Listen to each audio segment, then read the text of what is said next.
Well, that goes back to the now nearly legendary Palm Sunday sermon given by Pastor Frank Kick at Tabernacle Presbyterian Church in roughly April 1992. And at that time, he laid out his vision for TAB's role in the community that had 20 different components to it, roughly. One of which was creating a legal clinic, then what's now known as the Neighborhood Christian Legal Clinic. So not too long after that sermon, there was a meeting at which the original 6 founders got together and discussed how we would go about creating the clinic. Then in January of 1994, we incorporated. From my perspective as a board member, my highlight from what I saw the clinic doing was the Second Chance program. A new law had come into effect that gave people a second chance to have their criminal record expunged, and just to see the sheer value of people who needed it and the grace that we could extend so somebody could get that job to support their family or get past that second interview through an application where they had to check a box, to remove that burden from them. And we all deserve second chances, right? To me, that was a highlight and very inspirational. It was such an exciting time to be at the clinic, to see the clinic grow, to see it continue to serve more and more people every year, and then to also see new programs develop in response to the needs of the community. So for instance, during my tenure, not only Indianapolis, but all of America was really going through a foreclosure crisis, and a lot of low and moderate income people were losing their homes. And so we built a foreclosure program to try to address that need. And so that was one of the just highlights of my time there. When I was with the clinic, we actually won a big award for a group of migrant workers up in northern Indiana. And at that time we had a Fort Wayne office, and we had one of our attorneys up there partner with another attorney with Indiana Legal Services. And they won, I think the figure was about $1 million for these migrant workers who had been very badly mistreated by the person who owned the farm. So it really goes to show how the clinic can get involved and protect the rights of a vulnerable population. The clinic has always looked at what the needs are for our low-income neighbors, what the legal needs are, and how the clinic can be helpful.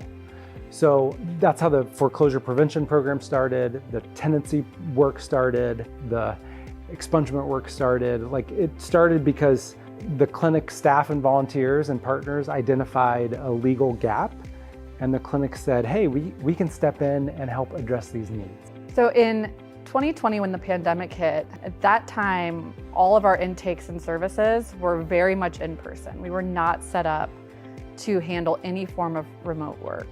So if you think about that in the sense of everyone being stuck at home, everyone having to undergo quarantines, it immediately halted our ability to continue serving our clients. We had to undergo a huge transition in how we were able to serve people and how we were able to show up for them. The clinic had to adapt, and so this wasn't anything from the board level. It was just watching the innovation and ingenuity as we used phones, as we used computers, and as people devoted their time and resources to making sure that our potential clients could get that access to being heard and potentially services then through the intake program.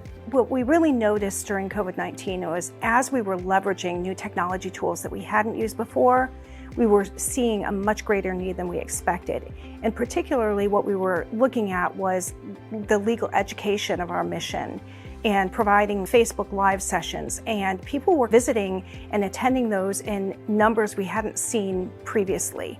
I think that the legacy is that the clinic is acting as the hands and feet of Jesus in the community. The impact, we'll never know how far the ripple effect goes, but it is the mission of giving a voice to the voiceless and helping those who are more vulnerable than others in our society. And there's no greater purpose. So to have an organization that doesn't just act and take action, but cares and does it following the mission of Christ is why I love the clinic.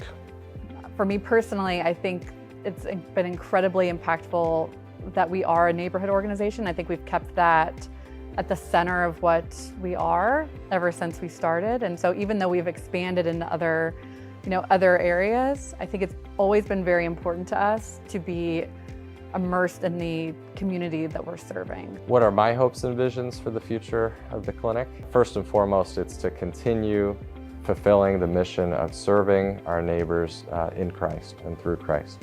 So that means not only providing legal services, but doing it in a Christian way, in a way where we walk side by side with our neighbors and help them in a way that no other clinic in town is doing.